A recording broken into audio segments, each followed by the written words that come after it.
اب اپنی دوسری طرح کی تفریح کے لیے اس سے کموائے گا بھی، اس سے فائدے بھی حاصل کرے گا اور اس سے لطف بھی اٹھائے گا۔ اور یہ چیزیں ایسی نہیں ہیں جن سے ہم ناواقف ہیں۔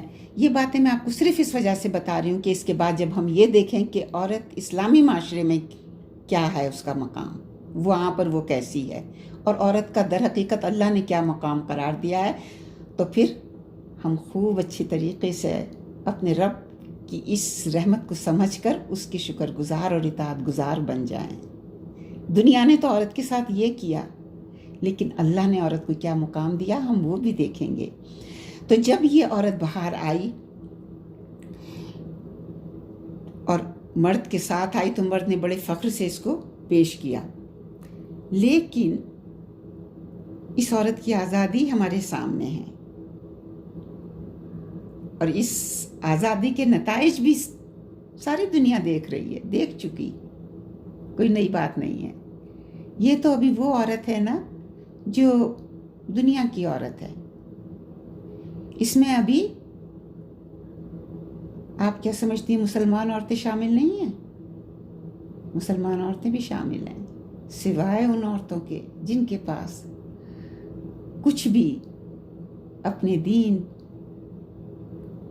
کا سرمایہ ہے، اپنے دین کی پونجی ہے، وہی ان کو بچائے ہوئے ہے ڈوبنے سے اور غرق ہونے سے، ورنہ مسلمان عورتیں بھی اس طوفان میں بہہ گئیں، آج کی بات نہیں ہے، بہہ رہی ہیں۔ یہ عورتیں تو کئی صدیوں سے، اور مسلمان عورتیں کہیں تیزی سے اس طوفان میں بہتی چلی جا رہی ہیں، ہم اپنی آنکھوں سے دیکھ رہے ہیں۔ اور بات کیا تھی؟ عورت غلامی اور محکومی میں بھی مظلوم و ستم رسیدہ تھی، لیکن آزادی اور بے باکی میں تو عورت کا وجود ہی مٹ کر رہ گیا۔ کل غلامی میں اس کی نسوانیت تو باقی تھی اور اس کی گود تو ہری تھی، مگر آج آزادی نے تو اس سے اس کی صنف بھی چھین لی، اس کی نسوانیت بھی چھین لی، اور اس کی کوکھ بھی اجاڑ کر رکھ دی ہے۔ کیا یہ باتیں ہمارے سامنے نہیں ہیں؟ کیا یہ ساری حقیقتیں ہمارے سامنے نہیں ہیں؟ عورت جس کو اللہ کہتے ہیں چھپا کے رکھنے والی چیز ہے۔ عورتوں کے متعلق کہا گیا جب یہ نکلتی ہیں باہر، شیطان جہاں سے تمہیں اور اس کے چیلے جہاں سے تمہیں دیکھتے ہیں تم انہیں نہیں دیکھتے۔ شیطان کے دو ہی راستے ہیں جن کے ذریعے وہ اللہ کے بندوں پر قبضہ کرتا ہے یا اللہ کے بندوں پر حملہ کر کے ان پر قبضہ کرتا ہے۔ وہ کیا ہیں؟ ایک پیٹ کے ذریعے، جو ابھی ہم نے پڑھا، کل بھی ہم نے پڑھا، یعنی پیٹ کو بھرنا، جس طریقے سے بھی جہاں سے بھی مال مل جائے بس اس کو حاصل کرنا اور اس کو ہڑپ کر لینا، ہر ایک کا حق مار کر اپنا پیٹ بھرنا، دولت کما کے اور بڑھانا، یہ پیٹ کی ہوس ہے۔ اور دوسری شہوت کی ہوس۔ اللہ سبحانہ تعالیٰ نے انسان کو بنایا، اللہ اس کے دائیات جانتا ہے، ان کی سیٹسفیکشن کے لیے اللہ نے طریقے بھی بتا دیے۔ نکاح زنا کے اوپر قدغن ہے، زنا کے اوپر پابندی ہے، نکاح زنا سے روکتا ہے۔ پردہ اور حیا بے حیائی اور فحاشی سے عورت کی حفاظت کرتی ہے، لیکن جب ان پردوں کو تار تار کر دیا بلکہ ان کا مذاق اڑانے لگے تو آج آپ دیکھ لیجئے، فخریہ یہ عورتیں کہتی ہیں ان کے پاس عفت اور عصمت نہیں رہی، یہ بڑے فخر سے کہتی ہیں کہ ہم ورجن نہیں ہیں، یہ بڑے فخر سے کہتی ہیں کہ ہمیں مرد کی ضرورت نہیں ہے، یہ بڑے فخر سے کہتے ہیں مرد ہم عورتیں بن رہے ہیں، ہم اپنے سامنے یہ بھی ہوتا دیکھ رہے ہیں، جینڈرز چینج ہو رہے ہیں، یہ بڑے فخر سے عمل قوم لوط کو اپناتے ہیں اور اس کا پرچار کرتے ہیں، اور اگر کوئی برا کہتا ہے تو اس کے پیچھے پڑ جاتے ہیں۔ یہ عورتیں جو کہ قدرت کی انتہائی حسین شاہکار ہیں، وجود زن سے ہے تصویر کائنات میں رنگ، اس عورت کو یہ شیطان اس مقام پر لے آیا کہ ہر طرح سے اس کو ذلیل اور خوار کر کے کہتا ہے یہ تیری ترقی ہے۔ ہم تو ہر وقت دیکھتے ہیں کہ اگر کسی چاکلیٹ کا بھی اشتہار دکھایا جاتا ہے تو اس میں عورت کے جسم کے حصے دکھائے جاتے ہیں۔ وہ عورت جسے کہنا چاہیے جو انبیاء کی ماں ہے، کوئی عورت پیغمبر نہیں لیکن انبیاء کی ماں ہے، پیغمبروں کی مائیں ہیں، ان کا کیا رتبہ ہے، کیا ان کا مقام ہے، اور اس عظیم ہستی کو کس مقام پر لے آئی یہ سوسائٹی۔ آج کل کیا ہو رہا ہے؟ اگر دیکھنے والی نگاہیں ہیں، اگر اپنے رب سے ڈرنے والے دل ہیں تو وہ تو خوف سے کانپتے ہوں گے۔ وہ عورتیں جو کہ ایمان نہیں رکھتی، بات ان کے لیے بھی دل دکھتا ہے کہ وہ اپنے مقام اور منصب سے نیچے گر گئیں، ان کی کوئی عزت نہیں ہے۔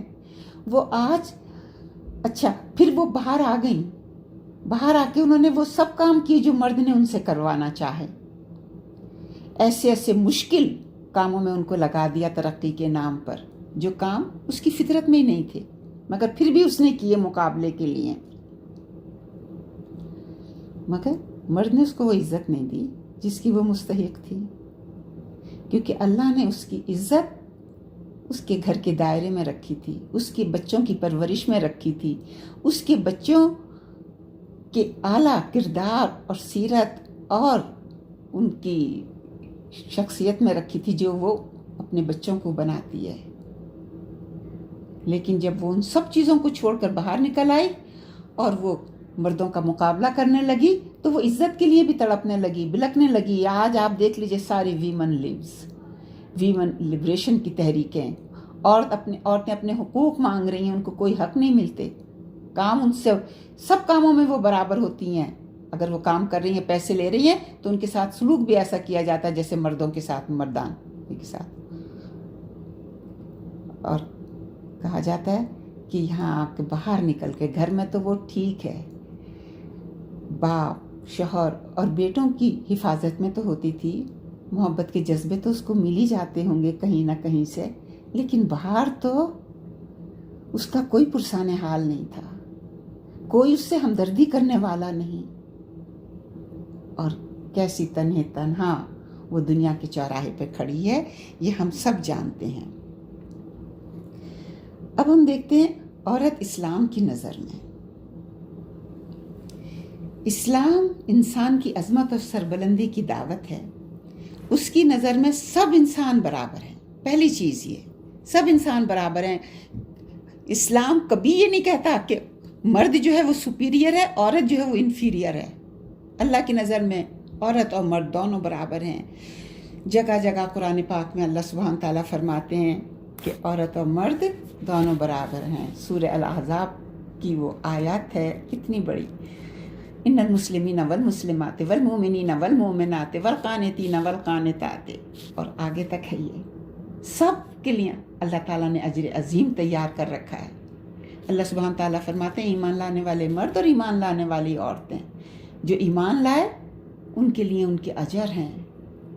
کہیں پر بھی قرآن میں یہ نہیں ہے کہ ایمان لانے والے مردوں کو تو اجر دیا جائے گا کیونکہ وہ مرد ہیں، اور عورتیں ایمان لائیں گی تو ان کی کوئی قدر نہیں کی جائے گی کیونکہ وہ ایک عورت ایک کمزور ہستی ہے۔ استغفر اللہ، استغفر اللہ، کیا؟ اور یہ بات کیسے ممکن ہو سکتی تھی جبکہ ہم نے ابتدا میں یہ دیکھا کہ ہمارے خالق نے جو ہمیں پیدا کیا ہے وہ ہم دونوں کو، عورت کو اور مرد کو، ایک مقصد کے لیے پیدا کیا ہے، اور اس مقصد کو یہ دونوں ہی حاصل کریں گے، لیکن ہمارے کرنے کے کام مختلف رکھ دیے۔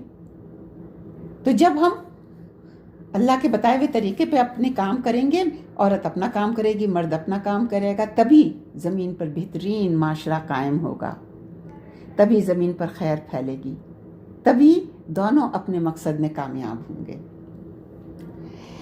لہٰذا قرآن کہتا ہے کہ عورت اور مرد میں کوئی فرق نہیں ہے، سب انسان برابر ہیں، اور معیار بڑائی و بزرگی کیا ہے؟ یعنی اللہ کے نزدیک پسندیدہ کون ہے سب سے زیادہ؟ اللہ کے نزدیک کون عظمت والا، بزرگی والا ہے، عزت والا ہے؟ ان اکرمکم عند اللہ اتقاکم، کہ جو کوئی اللہ سے ڈرتا ہے وہی اللہ کے نزدیک سب سے زیادہ متقی ہے۔ کہیں پہ یہ کہا ہے کہ ہاں مرد اللہ کے نزدیک متقی ہیں؟ جو بھی عورت اور مرد، اللہ جو ہے وہ رب الناس ہے، رب الرجال نہیں ہے، ملک الناس ہے۔ ملک الرجال یعنی ملک البادشاہ مرد نہیں ہے۔ چنانچہ اسلام کے نزدیک انسان کی فلاح اور نقصان صحیح فکر اور درست عمل کے ساتھ وابستہ ہے۔ وہ ان نظریات کو جاہلانہ سمجھتا ہے جو عورت کو محض عورت ہونے کی حیثیت سے حقیر و ذلیل سمجھ کر انسانیت کی بلند ترین سطح سے دور پھینک دیتے ہیں، اور مرد کو عرش بری کا حقدار اس لیے سمجھتے ہیں کہ وہ مرد ہے۔ قرآن کہتا ہے سورہ النحل میں، قرآن کی نظر میں مرد اور عورت تہذیب کے معمار ہیں، دونوں نے مل کر معاشرے کی تعمیر اور ارتقاء اور اصلاح میں حصہ لیا ہے۔ اسلام نے عورت کو ذلت اور رسوائی کے مقام سے اتنی تیزی سے اٹھایا اور حقوق و مراد سے نوازا۔ حضرت عبداللہ بن عمر فرماتے ہیں نبی صلی اللہ علیہ وسلم کے زمانے میں ہم اپنی عورتوں سے گفتگو کرتے اور بے تکلفی کرتے ہوئے ڈرتے تھے کہ کہیں ہمارے متعلق کوئی حکم نازل نہ ہو جائے۔ جب نبی صلی اللہ علیہ وسلم کا انتقال ہو گیا تو ہم ان کے ساتھ بے تکلف رہنے لگے، یعنی وہ عورت جس کا یہ حال تھا کہ بچی کو پیدا ہوتے ہی وہ دفن کر دیا کرتے تھے، وہ جب جوان ہو کر اپنے شوہر کی بیوی بنتی ہے تو شوہر اتنا ڈرتا ہے کہ دیکھو کوئی میں ایسی بات نہ کر دوں کہ اللہ کا حکم آ جائے میرے خلاف۔ تو وہ عورتوں کا عزت کا معیار قائم کر دیا تھا اسلام نے۔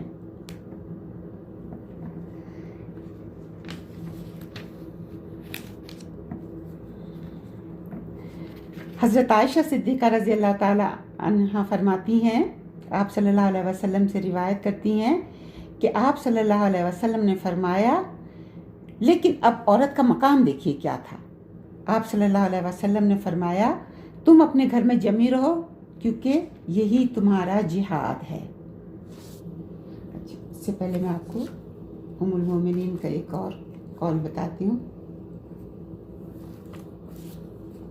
حضرت عائشہ صدیقہ رضی اللہ تعالیٰ عنہا نبی صلی اللہ علیہ وسلم سے روایت کرتی ہیں کہ اللہ تعالیٰ جس شخص کو لڑکیوں کے ذریعے کچھ بھی آزمائش میں ڈالے اور وہ ان کے ساتھ بہترین سلوک کرے تو وہ اس کے لیے جہنم سے بچاؤ کا ذریعہ ہوں گی۔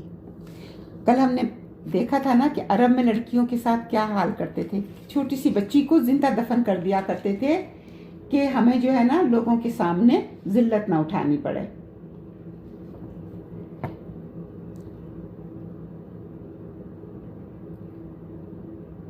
اللہ سبحانہ تعالیٰ نے فرمایا، اللہ نے حرام کی ہے، نبی صلی اللہ علیہ وسلم نے فرمایا اللہ تعالیٰ نے حرام کی ہے تم پر ماؤں کی نافرمانی، ادائیگی حقوق سے ہاتھ روکنا اور ہر طرف سے مال بٹورنا اور لڑکیوں کا زندہ کرنا۔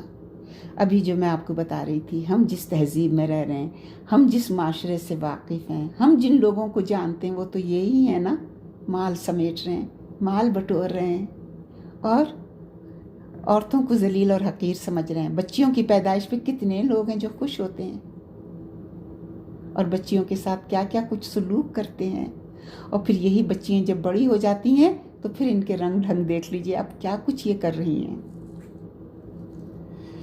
ابن عباس کہتے ہیں نبی صلی اللہ علیہ وسلم نے فرمایا جس شخص کے لڑکی ہو اور وہ اسے زندہ درگور کرے اور نہ اس کے ساتھ حقارت آمیز سلوک کرے اور نہ اس پر اپنے لڑکے کو ترجیح دے تو اللہ تعالیٰ اسے جنت میں داخل کرے گا۔ حضرت ابو سعید خدری نبی صلی اللہ علیہ وسلم سے روایت کرتے ہیں کہ آپ صلی اللہ علیہ وسلم نے فرمایا جس نے 3 لڑکیوں کی پرورش کی اور ان کے ساتھ اس نے سلوک کیا تو اس کے لیے جنت ہے۔ اور ام المومنین حضرت عائشہ صدیقہ رضی اللہ تعالیٰ عنہا نبی صلی اللہ علیہ وسلم سے روایت کرتی ہیں، اللہ تعالیٰ جس شخص کو ان لڑکیوں کے ذریعے سے کچھ بھی آزمائش میں ڈالے اور وہ ان کے ساتھ بہتر سلوک کرے تو وہ اس کے لیے جہنم سے بچاؤ کا ذریعہ ہوں گی۔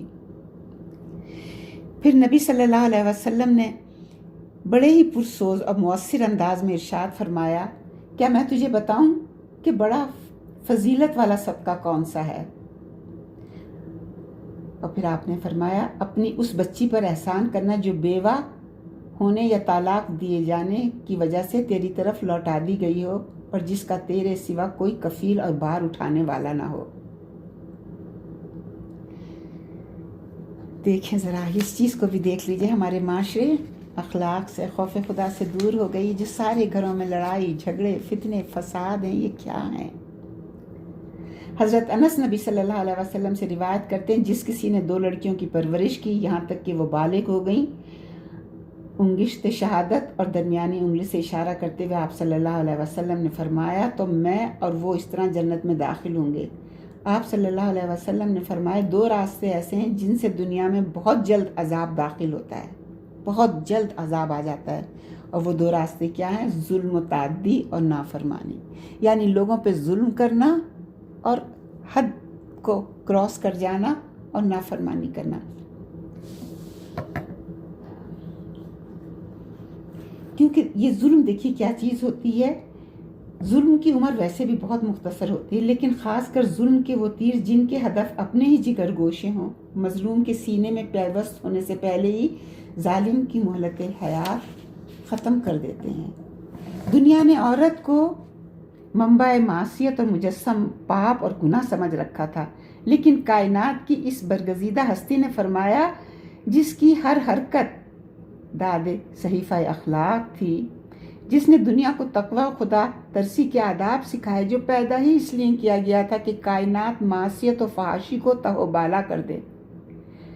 آپ صلی اللہ علیہ وسلم نے فرمایا، دنیا کی چیزوں میں مجھے عورت اور خوشبو پسند ہے، لیکن میری آنکھ کی ٹھنڈک نماز میں رکھی گئی ہے۔ سبحان اللہ! ہم کہتے ہیں، ہم کیا پیروی کرتے ہیں؟ کتاب اور سننا، کتاب اور سننا۔ کبھی دیکھا ہے کہ سنت کیا ہے؟ کبھی سوچا کہ آپ صلی اللہ علیہ وسلم کو کیا چیزیں پسند تھیں؟ آپ کن چیزوں سے محبت کرتے تھے؟ ہمارے تو جو رول ماڈل ہوتے ہیں، ہر وقت ہم ان کی کاپی کرنے میں لگے رہتے ہیں۔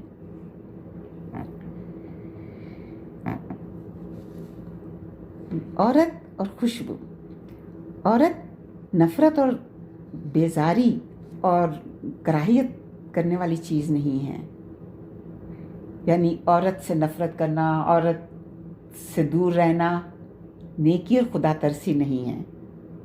خدا ترسی نام ہے اللہ کے تعلق کو مضبوط کرنا، اللہ کا خوف اور خشیت دل میں پیدا کرنا، آدمی عورت سے پسندیدہ تعلقات رکھنے اور باذوق رہنے کے باوجود اللہ تعالیٰ کا محبوب بن سکتا ہے۔ ہمارے دماغوں میں پتہ نہیں لاشعوری طور پر کیا کیا جاہلانہ باتیں بیٹھ گئی ہیں کہ عورت کو لفٹ مت دو، عورت کی اتنی پرواہ مت کرو۔ آپ نے دیکھا ہوگا ہمارے گھروں میں یہ تو چیز ہم دیکھتے ہیں، عورت سے بات نہیں کرتی، یہ کیا جانے، یہ کیا جانے، باہر غیروں سے ادھر سے ادھر سے بات کرتے ہیں۔ میاں بیوی ایک گاڑی کے 2 پہیے ہوتے ہیں، دونوں پہیوں سے گاڑی درست چل سکتی ہے، لیکن ایک پہیے کو یہ کہہ دیا جائے یہ تو نکما ناکارہ ہے، تو ایک پہیہ کہاں تک چلے گا، کیا چلے گا؟ اور پھر یہ کہ یہ جو تعلق اللہ تعالیٰ جوڑتا ہے نکاح کے ذریعے، اس تعلق کا مطلب کیا ہوتا ہے کہ زندگی گزارنے میں تم ایک دوسرے کے ساتھی ہو، ہر وقت، ہر حال میں، ہر کیفیت میں۔ ایک مرتبہ ازواج مطہرات اونٹوں پر سفر کر رہی تھیں، آپ صلی اللہ علیہ وسلم نے شتربان سے فرمایا، شیشوں کو ذرا سنبھال کے چلو، وہ ذرا تیز چلنے لگے تو انہوں نے، آپ صلی اللہ علیہ وسلم نے فرمایا، یہ نگینے اندر بیٹھے ہیں، شیشے اندر بیٹھے ہیں، ان کو ذرا سنبھال کر لے کر چلو۔ یہ تھی وہ محبت اور شفقت آپ کی، یہ تھا عورتوں کا خیال۔ حضرت فاطمہ رضی اللہ تعالیٰ عنہا کے بارے میں آپ صلی اللہ علیہ وسلم نے فرمایا، میری بچی میرا گوشت پوست ہے، جو چیز اس کے لیے باعث تشویش ہوگی وہ میرے لیے بھی پریشانی کا سبب ہوگی۔ اور جو بات اس کے لیے باعث اذیت ہو گئی یقیناً اس سے مجھے بھی تکلیف ہوگی۔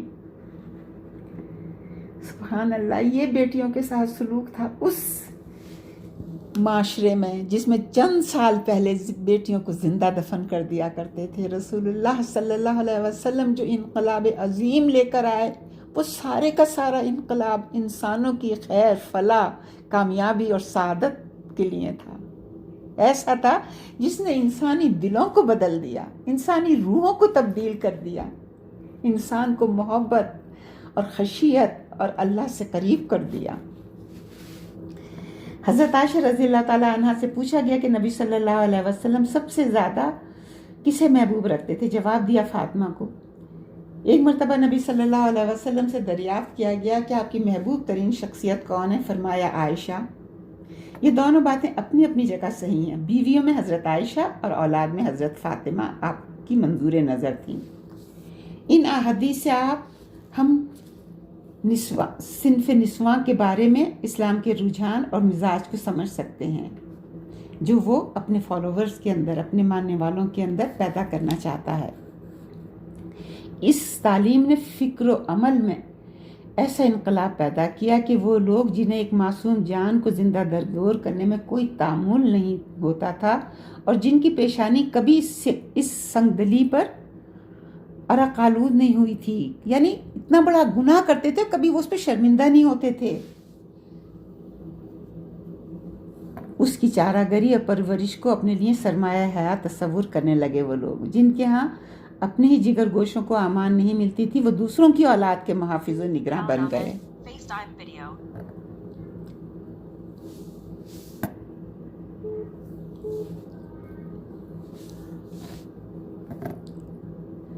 جنگ احد کے موقع پر حضرت جابر کے والد نے حضرت جابر سے کہا، صاحبزادے شاید پیش آنے والے معرکے میں مجھے دنیا سے کوچ کرنا پڑے، اس آخری وقت میں تمہیں اپنی لڑکیوں کے بارے میں خیر اندیشی کی وصیت کرتا ہوں۔ چنانچہ باوجود یہ کہ حضرت جابر عہد شباب سے گزر رہے تھے، لیکن انہوں نے اپنی بہنوں کی نگہداشت کے خیال سے ایک بیوہ کو اپنے لیے منتخب کیا۔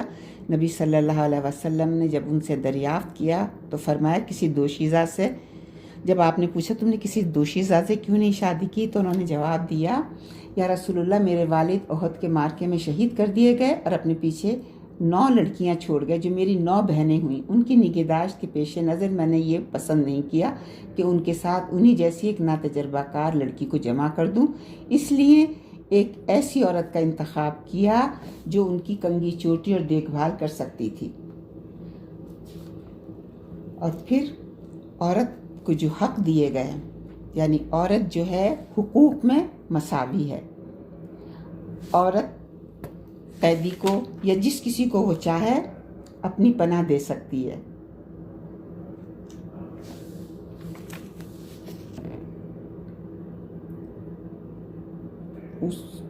عورت اور مرد دونوں کے حقوق و ضوابط کا قانونی طور پر تعین کر دیا گیا اور اس میں انتہائی اعتدال رکھا گیا کہ نہ عورت اپنی زیر دستی کی شکایت کر سکتی ہے کہ بھئی میں تو بہت کمزور ہوں، اور نہ مرد ہی اپنی زور دستی کا اظہار کر سکتا ہے۔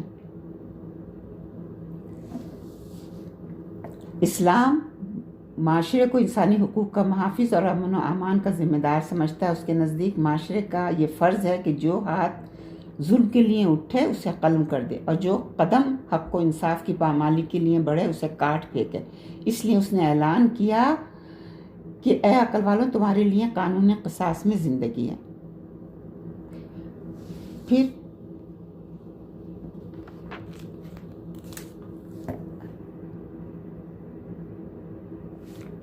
عورت اگر اپنے کسی عزیز کے قاتل کو معاف کر دے تو کسی رشتہ دار کو یہ حق نہیں پہنچتا کہ وہ اس پروانے کو منسوخ کر دے۔ جب عورت نے کر دیا تو سب کو ماننا ہوگا، وہاں پہ یہ نہیں ہے کہ نہیں مرد کہیں گے تو کریں گے۔ پھر وراثت میں مردوں کا بھی حصہ ہے، عورتوں کا بھی حصہ ہے۔ اس سے پہلے کہیں یہ قانون نہیں تھا کہ عورتوں کو بھی وراثت میں حصہ دیا جائے گا۔ پھر اس کے ساتھ ساتھ اللہ سبحانہ تعالیٰ نے مشترک قانون بنایا، یعنی دنیا میں عورت اور مرد دونوں اللہ کے خلیفہ ہیں، صرف یہ نہیں کہ مرد خلیفہ ہیں، دونوں کو اللہ سبحانہ تعالیٰ نے اپنی خلافت سے نوازا ہے اور دونوں اللہ سبحانہ تعالیٰ کی اطاعت اور فرما برداری کرتے ہیں۔ کسی مومن اور مومنہ کے لیے صحیح نہیں کہ جب اللہ اور اس کا رسول کسی معاملے میں فیصلہ کر دے تو انہیں اپنے معاملے میں اختیار ہو۔ جو شخص اللہ اور اس کے رسول کی نافرمانی کرے وہ سری گمراہی میں پڑ گیا۔ پھر بتایا گیا عورتیں مردوں ہی کی ہم جنس ہیں، دونوں ایک دوسرے سے ہیں، اور اللہ تعالیٰ نے ہر چیز جوڑے جوڑوں میں پیدا کی ہے۔ پھر اللہ سبحانہ تعالیٰ نے عورت اور مرد کے تعلق کو، میاں بیوی کے تعلق کو کس قدر خوبصورت اور بہترین مثال سے بتایا ہے۔ ہن لباس لکم وانتم لباس لہن، وہ تمہارے لیے لباس ہے اور تم ان کے لیے لباس ہو۔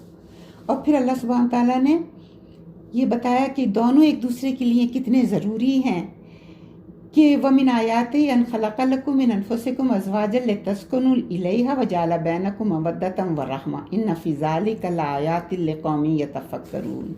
اس کی نشانیوں میں سے ایک یہ بھی ہے کہ اس نے تمہارے لیے تم ہی میں سے جوڑے پیدا کیے تاکہ تم ان سے سکون حاصل کرو، اور اس نے تمہارے درمیان محبت اور رحمت پیدا کر دی۔ بلا شبہ اس میں غور و فکر کرنے والوں کے لیے نشانیاں ہیں۔